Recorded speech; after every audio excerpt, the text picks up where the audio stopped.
When you say that you're in talent acquisition, what does that actually mean? Basically, I do recruiting. Okay, I manage the recruiting team here in Argentina for it's a local company, but it has franchises all over Latin America, from here to Mexico, and even one in Miami. So I manage the recruiting for our local corporate office, and then I also help and push and give all the training and resources that the different franchises need in order to recruit their teams as well, because they're entrepreneurs and they need to learn a lot about this. Well, I'm really excited to have you on the podcast today, Pablo, because frankly, I'm not exactly sure how you stumbled upon the whole nonfiction brand versity thing. So I wanted to ask you those questions. Okay, good. But I also wanted to ask you specifically about what you just described, talent acquisition, because in my mind, the idea of personal branding or branding yourself is really, really important for professionals who want to put their career path kind of on steroids or to really have it take off in a big way. But I'm not an HR professional. I'm not a talent acquisition specialist. Whatever I suspect may not be true. And that's why I wanted to talk to you. The other part of it is, by the way, everybody listening to the podcast, I'm talking to Pablo Killian, who is located in Buenos Aries, Argentina, and is an active member of Nonfiction Brand Versity. And, we've had multiple conversations via the comments section of LinkedIn. And I'm really excited to talk to you today because we in America, we talk to ourselves a whole lot, but we don't always do a great deal of listening to those in other parts of the world. And I really want to ask some questions and hear what you have to say about it. So, absolutely. First, can you give us a little bit of overview of you, your career, what you do, where you do it, how you do it? Okay, good. Yeah, and part of my career and some of the changes in my career have to do with this, me stumbling upon the podcast and being involved also in everything that has to do with personal branding and marketing in a way, and mixing marketing and HR and talent acquisition. I originally studied marketing. Right. I started working not directly in marketing, but a lot in sales in small companies. Then I started working for an American company, for Teletech, which is a company based in Denver. It's a BPO company, closer to the company. That industry had a kind of a boom because of exchange rates and that kind of stuff. I started working in that company. I was there for 9 years. And in the middle of my career there, I went from the operations side, managing the really, really big teams. And that's how I got involved with HR, right? When you're managing such big teams, HR is not always available to give you all the support you have. Then the opportunity came to move to the HR side when the company was opening up an HR shared service center in Buenos Aires to help the whole company. The main team there was doing talent acquisition, recruiting, and helping the recruiting teams and HR teams on different sites for Teletech in different countries, moving and developing their recruiting teams. And so that was kind of my jump from kind of marketing, sales, operations to the HR side. That's really interesting because you've got kind of a unique background. So you truly can talk about branding and how it affects personnel or individuals in a really meaningful way because you're in the trenches finding people for positions. And I've always had this kind of working idea that if I had two resumes on my desk and they're both equally good, but one person is actively demonstrating their use of LinkedIn and Instagram and Facebook and other channels in a positive way that reflects not only well on them, but also on the company they're working for. To me, that's kind of like a deal maker, not a deal breaker. It's like, okay, of these two candidates, one person is clearly showing a digital savvy. That person to me is more valuable. Do you find that to be true in the space that you're working in? Not always, and that has to do with a lot of things. First, on one side, that could be true. That makes an impact in the kind of work that the person is going to be doing. That's a plus, obviously. But then, obviously, you have to know the person, right? You get to meet them, and sometimes we say that a CV is a very poor presentation of a person, right? Of all the capabilities that they have, and then it also depends. At least from my experience, I need to touch and I work with a lot of very different markets. Okay, I work with the whole Latin America. So, and every country is very, very different and very unique in a lot of ways. So I kind of apply that kind of analysis everywhere, right? I might be looking for the way they interact in social media, but it's not that common in their country or their industry. Also, industry has a lot to do with that, right? Mm-hmm. The age of the person has a lot to do with that as well, right? Oh yeah, certainly. Well, I'm looking at your chin and my chin at the same time, and I'm seeing more than a few white whiskers there. So the fact that both of us are talking to each other via technology and also communicating on a regular basis via social media perhaps belies our age a little bit, because we should be saying, I don't do that, instead of embracing it the way that I've certainly seen you do. And frankly, that's one of the reasons I wanted to talk to you as well, is because I see you engaging a lot in what I would call United States-based conversations on LinkedIn. You insert yourself in a very friendly, open way on purpose. You know, because sometimes I think that there's separate conversations going on depending on not only what language you speak, but what country you're in or what hemisphere. Mm-hmm. And the fact that you're able to bridge that, I think, is really important and certainly very interesting to me. And again, one of the reasons I wanted to talk to you on the podcast. Can you talk to me about your strategy in doing that? Why do you do that? Basically, I think one of my English is a little bit rusty. It's better than my Spanish. Yeah, but I think one of my traits basically is that I'm always learning. Right, I'm a constant and eternal learner.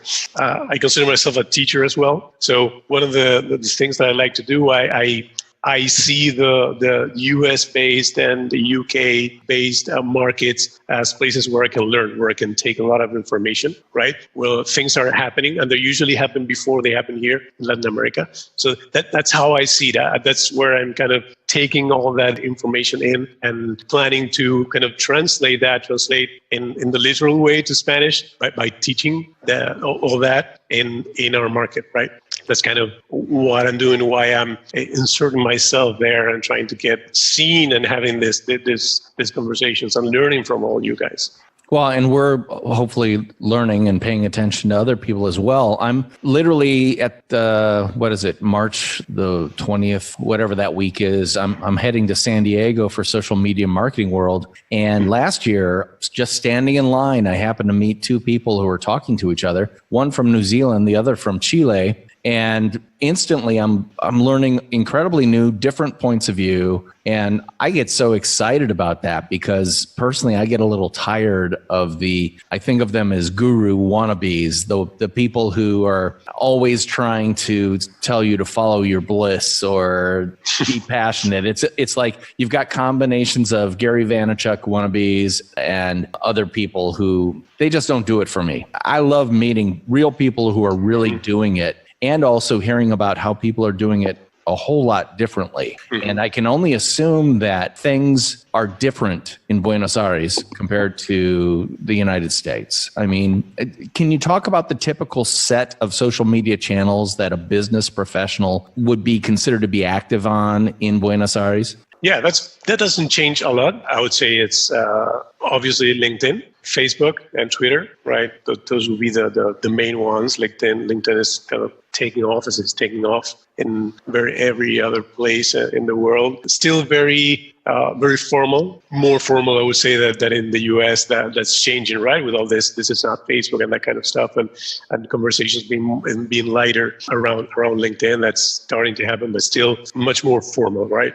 Latin America in general is still very formal in terms of what has to do with business, right? Like separating what's business and what is not business. So I would say that Facebook and LinkedIn, they have that separation around the world, but here I would say it's deeper, right? Right, and that's kind of a cultural thing. It's not just standard business practice, but it's actually core to the culture that kind of when you're home, you're home. When you're at work, and there's a pretty sharp divide between the two. Is that right? Yeah. You have a bit of everything, right? You still have that mix, and the work-life balance is also a conversation, and work from home and that kind of stuff. That I've seen a lot in a lot of companies, because we have a lot of multinational companies here. So we have a really good mix of that, right? But when you see a very local companies, right? Argentinian, very Latin American companies, that's more evident. Why did you get as heavily involved? I mean, obviously you talked about learning and you're engaging with North Americans in a pretty aggressive way.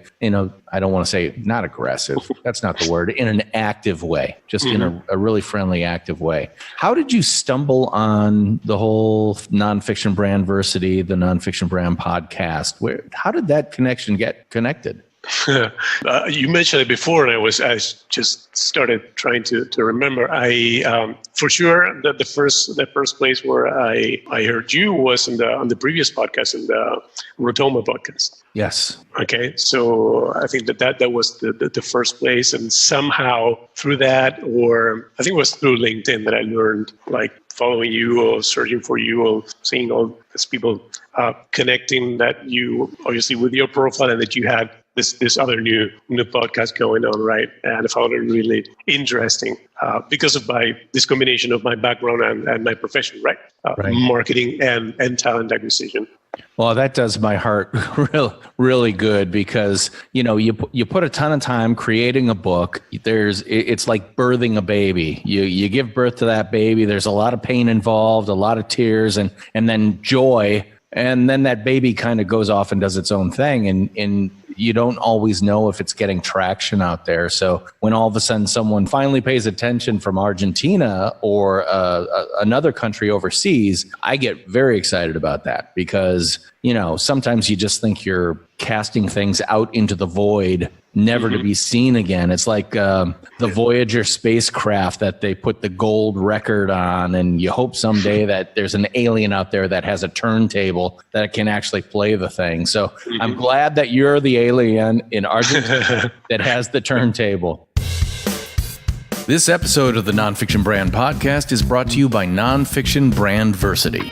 It's a free Facebook group dedicated to the art and craft of personal branding, and we'd like to invite you. Just search Nonfiction Brandversity on Facebook and ask to join. You're in, guaranteed. I can't wait to see you on campus. Are you actively seeking to brand yourself within the professional space?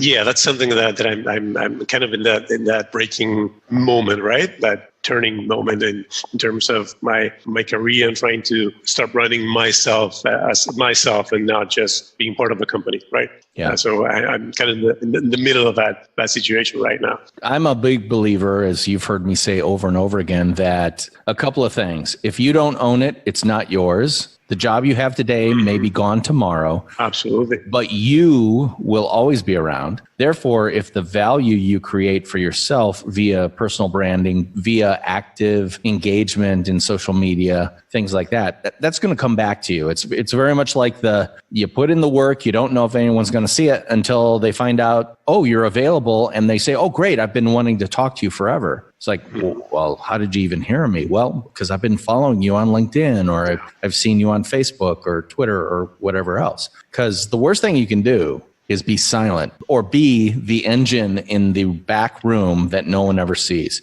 If you're that engine, here's the thing about engines. They can be unbolted and replaced by a new one at any time, and no one even knows you're gone. That's a terrible situation. And that's why I think personal branding is so big. Is the idea of personal branding active in your area of Latin America?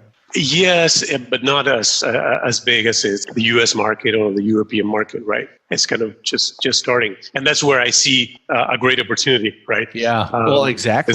Because social media has a great penetration in Latin America and Argentina mainly. We have a very big neighbor, which is Brazil. We have a different language, right? That's kind of a barrier, but still a very big market. But the whole, when I see my brands, when I think of starting to grow my brand and the kind of stuff, I have to think of the whole Latin America, right, map. That's how I see it. It's like, I always compare that, like, for you guys, when you see the whole US map, that's a big market, right? And you have a lot to do right in there. For us, like, Argentina has 40 million people here. So that's kind of a smaller market. So when you think about that, you need to kind of open your mind and see the whole Latin America market as a chance, right? And that's where I see the great opportunity, and that's what I'm thinking and what I'm planning when I say I'm learning from you. I'm seeing what's going on, where the waves normally start moving, and then they reach here. They reach here sometimes with some changes, and considering what's different and culturally what changes, but they always get here. Yeah, and if you're on that surfboard on the leading edge of that wave, you can be the expert that's turning around and introducing everybody else to this whole new thing. And I'm going to guess that Latin America is just like the United States of America, which is if you're local, you're not as cool as if you're from someplace else. So I'm right in the upper Midwest of the United States in Wisconsin. You know, I like to say Wisconsin's like Tatooine from the Star Wars films. I heard that. Yeah, that's funny. Yeah, it's that dusty planet, you know, but it's very cool. And there's a lot of great stuff going on here, but it's not New York. It's not Los Angeles. It's not Seattle. It's not Austin, Texas, which are all really cool places. So there's this perception, perhaps, among some people that I might not have as much to say as someone who lives in New York or any of those other places. However, if I can introduce myself to other people in other countries or districts, states, regions, I could be a lot cooler or more interesting than someone who's homegrown and local. So, absolutely. Right. You're in Buenos Aires. If you were to go to Lima, you could be a renowned global expert when everybody in Buenos Aires just knows you as Pablo, the guy who's absolutely. That's part of the thinking behind the strategy. Yeah, that's right. I think that's brilliant because you basically could have that entire South America, Latin America, Central America as your sales area, especially from the point of view that you're a very good English speaker. So you have access to incredible people like, I'm guessing, well, let me ask you this. Who are the kind of big information sources that you're paying attention to? Can you give me some of the names of the people you follow the most? So, well, now I would say it's Tim Ferris. I've been following Tim for a long time, his podcast and blog. I listen not that much now, but I still listen quite. Gary Vee, I've been following him for quite a long time. Pat Flynn, that's another one. Who else? I know there's a lot. Well, you hit some of the big ones. I didn't want to put the name in your head, but since you said it, someone like Pat Flynn is teaching us all how someone he was an architect, a trained architect. Absolutely. And he's become something a whole lot more by doing it himself. And I have mentioned Pat Flynn numerous times on the Rotoma podcast and on Nonfiction Brand. But I will say again that I'm going to echo your recommendation that Pat Flynn is absolutely great because he's such a wonderful, low-key giver. You know, you got Gary Vaynerchuk, who is just caffeinated. I mean, the caffeinated New Yorker, New Jersey guy, wherever he's from, that can be a little much for people. But Pat Flynn is like your next-door neighbor who will always lend you their lawnmower and has great ideas and knows how you can do it faster, better, and cheaper and more effectively. Mm-hmm. So Pat Flynn's whole universe is kind of rotating around the central concept of smart passive income. So his podcast is the Smart Passive Income Podcast. His YouTube channel deals with a lot of the same things. But the cool thing that he's doing, have you seen his Switch Pod? Have you seen? No, I heard about it. Yeah. Yeah. Okay. So very briefly, this is mostly for people who want to do video very effectively. Pat Flynn does a lot of video. And he always had a problem in that he would have a quality camera like a Canon 70D to do video with a nice lens on it, high quality, all that stuff. And then he would tie it or, attach it to a Gorilla Pod, which is maybe a $60 flexible tripod thing. And the problem is when you put it down, you always have to rearrange the legs and try to get it level. And it's very, very picky and fiddly to deal with. And he was talking to a friend of his about the problem, and he said, there's got to be a better way. Well, he just created the better way. It's available via Kickstarter. It's called the Switch Pod. It looks killer. I think it's like $78, but imagine a tripod that you can hold as like a monopod in your hand that is a little bit away from your face so you get a better frame. And the second you open your hand, the legs kind of splay out and you can place it on the table without any adjustment whatsoever. It's so cool. Check out Pat Flynn's Switch Pod on Kickstarter. And if you're into video, you're going to want one of these things really, really badly.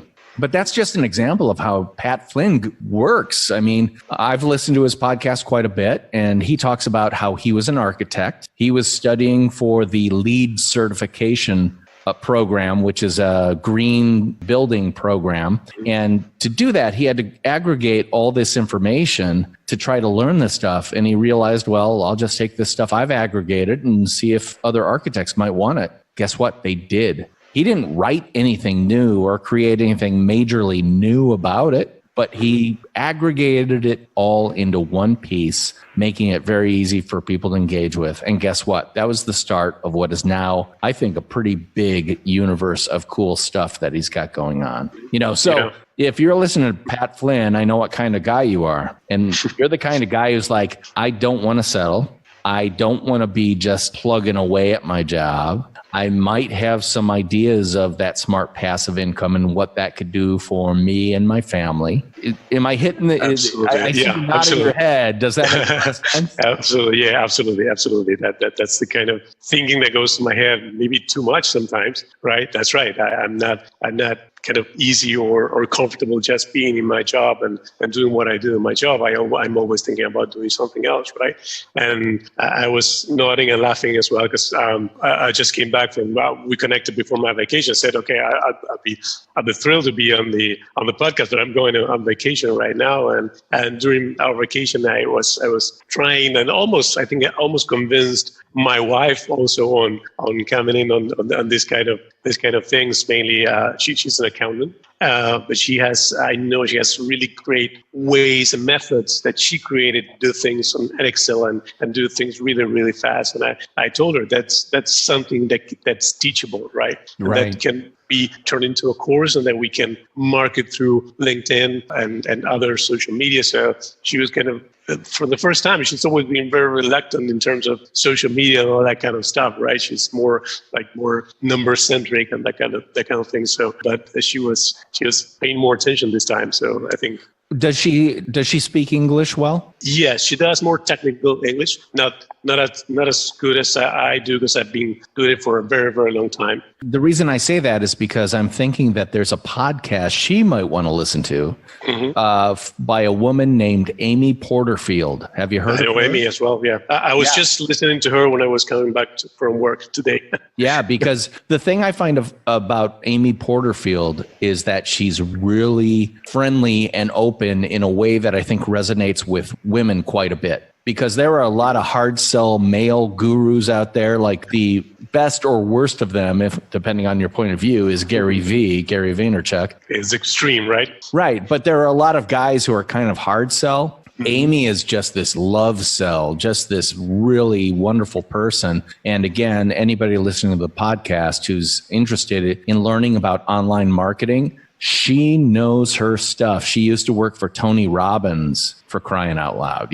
What is he, 6'7" or something like that? Tony Robbins, the biggest inspirational speaker on the globe. And she was his digital director or something like that. You can learn a lot from Amy Porterfield. So that's another big recommendation. Well, that's interesting. So are you interested in maybe doing something together with your wife? Yeah, so first I need to do my thing with this. I have so much information, so many things that I want to teach and recommend and have people do that they're not doing right now to promote themselves, to brand themselves what I see every single day, right? When they're looking for a job. But also to make the small and big brands grow in social media. But definitely that's a thing that she was kind of hesitant of her being the face of it, right? Or promoting herself because of her company role and that kind of thing. I was thinking maybe of creating some kind of, with her knowledge, some kind of course, right? But I know there has to be a person behind that, right? Because of everything you talk about and we talk about frequently. You need that personal contact. You need the person behind the brand. You need the person that created that. People want to connect with that person, not just a name and a course, right? So I will have to find a way for her to do that, or appear in some way and to make it happen. And that's why I really enjoy listening to people like Pat Flynn and Amy Porterfield, because they plant the seeds that start growing. Mm-hmm. You can't help but listen to these people and get excited, because you're like, well, I can't do all of it, but I can do that. I'm going to do that for a while. And I think of it like going to an athletic gym and picking up the 1 pound weight. The 1 kilogram is just, it weighs almost nothing, right? Well, you do that enough times, you can go to the 5 kilogram or the 5 pound. And then you get stronger and stronger, and you just keep going and adding on. And then one day you wake up and you go, holy moly, I've got an online course that is generating money for me and my family while I sleep. And that's the essence of Pat Flynn's Smart Passive Income. So Pat Flynn, Smart Passive Income podcast, big recommendation. Amy Porterfield, Online Marketing Made Easy podcast, another big recommendation. And you had another one? Yeah, someone that I also heard you talk about is Chris Ducker. Oh yeah, Chris Ducker yeah. He's actually a member of Nonfiction Brandversity, which is a good time for me to shill for Nonfiction Brandversity, the free Facebook group that's available to anybody who's interested in what we're talking about, which is building personal and small business brands so that you can boost your profile, attract customers, and actually convert sales down the road. But it all starts by getting off your butt and getting on your brand. And you can start by joining Nonfiction Brandversity. It's free. Just look it up on Facebook, ask to join, and you're in. Pablo, we're coming up to the end of a half hour, so it's time for us to kind of wrap up this first half of our 2 consecutive episodes. So I want to thank you so much for coming on the podcast. Thanks for everybody listening. And just remind everybody that I am DP Knudten, and he is Pablo Killian from Buenos Aires. And we're going to be back next week, continuing our conversation about personal branding, Latin America, social media, and what's going on that's cool in Buenos Aires. So thanks for listening, everybody. I'll talk to you next time. Bye-bye.